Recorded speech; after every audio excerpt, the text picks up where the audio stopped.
तो वहीं इटली में चल रहे G7 समिट में हमारे चैनल हेड ब्रजमोहन सिंह रघुवंशी ने इटली के प्रधानमंत्री जॉर्जिया मेलोनी की प्रेस कॉन्फ्रेंस खत्म होने के बाद जानकारी दी है।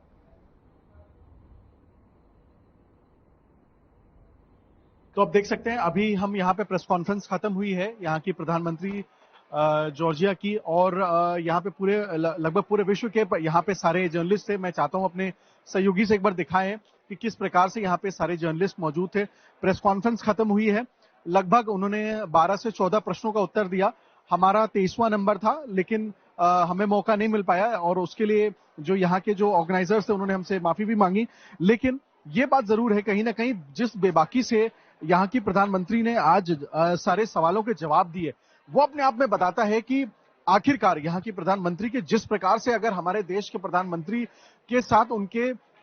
रिश्तों को लेकर के बातचीत होती, तो मैं आपको बताते चलूं कि यहाँ की भी जो प्रधानमंत्री हैं वो भी बहुत बेबाकी से जवाब देती है। मैंने तमाम देशों के प्रधानमंत्री और राष्ट्राध्यक्षों के साथ उनके साथ प्रेस कॉन्फ्रेंस देखा है, कई बार हमने उनका इंटरव्यू भी किया है, लेकिन जिस बेबाकी से आज उन्होंने अब सवालों के जवाब दिए, वो बताता है कि ये भी एक अभूतपूर्व व्यक्तित्व की मालकिन है यहाँ की प्रधानमंत्री। और मैं ये जरूर आपसे बताना चाहता हूं कि एक प्रश्न जो कि उन्होंने बहुत ईमानदारी से उसका उत्तर दिया। आमतौर से विदेशी जो खास तौर से देशों के जो राष्ट्राध्यक्ष या जो वहां के राष्ट्रपति होते हैं, वो बड़ा डिप्लोमेटिक जवाब देते हैं, लेकिन जो उन्होंने एक प्रश्न का जवाब दिया वो अपने आप में मैं आपको बताना चाहता हूं। अल जजीरा चैनल से एक पत्रकार ने जब उनसे ये पूछा कि जिस प्रकार से आप यूक्रेन के वॉर को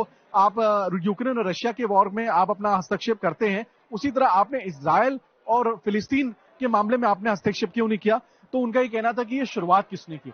देखिए, ये अपने आप में बड़ी बात है कि आखिरकार जैसे हमारे देश के प्रधानमंत्री नरेंद्र मोदी अपने मुद्दे और अपने जो नीतियां हैं उसके लिए स्ट्रांग हैं, उसी तरीके से मैं ये कह सकता हूं कि इटली की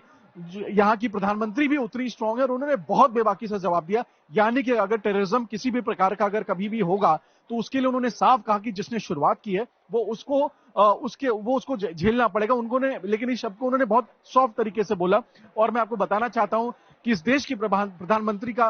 खास तौर से हिंदुस्तान के प्रति रवैया बहुत बेहतरीन है, और जिन मुद्दों पर प्रधानमंत्री नरेंद्र मोदी जी ने उनसे वार्ता की, वो तमाम ऐसे मुद्दे जिसमें उच्च शिक्षा, जिसमें आर्टिफिशियल इंटेलिजेंस और आर्थिक नीतियों की बात की थी, वो मुझे लगता है आने वाले समय में उसका क्रियान्वयन बहुत बहुत मजबूती से होगा। और मैं आपसे कह सकता हूं कि आज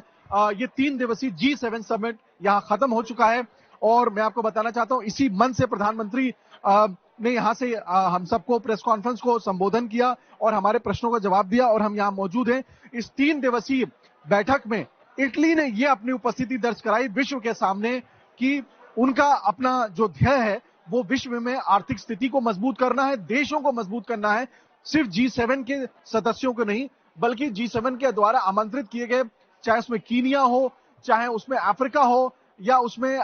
जो तमाम दूसरे देश हैं उनको भी उन्होंने बुलाया था। जैसा आपने कल देखा था, कल की जो फैमिली फोटो थी उसमें आबू धाबी के सुल्तान भी वहां पे मौजूद थे। तो तमाम ऐसे लोगों को जिनको निमंत्रण दिया गया था उनके लिए भी वो कहीं ना कहीं अपनी बातचीत उनको भी वो उनके साथ रिश्ते मजबूत करके उनके देश में किस प्रकार से प्रगति हो सकती है उसके लिए वो बातचीत कर रहे हैं। और अंत में मैं अपनी बात को यहां विराम दूंगा कि देश में जिस प्रकार से हमारे प्रधानमंत्री नरेंद्र मोदी जी के बारे में तमाम विपक्षी सोच हो सकती है, लेकिन मैं आपको बताऊं, मैं इस समय इटली के शहर में खड़ा हूं, प्रधानमंत्री जो जॉर्जिया हैं उनके इस मंच में मैं खड़ा हूं जहां से उन्होंने संबोधन किया। मैं यह कह सकता हूं भारत की भूमिका अहम होने जा रही है आने वाले समय में, और इसके लिए प्रधानमंत्री नरेंद्र मोदी जी का निश्चित रूप से सबसे बड़ा योगदान है, और विदेश मंत्री एस जयशंकर का,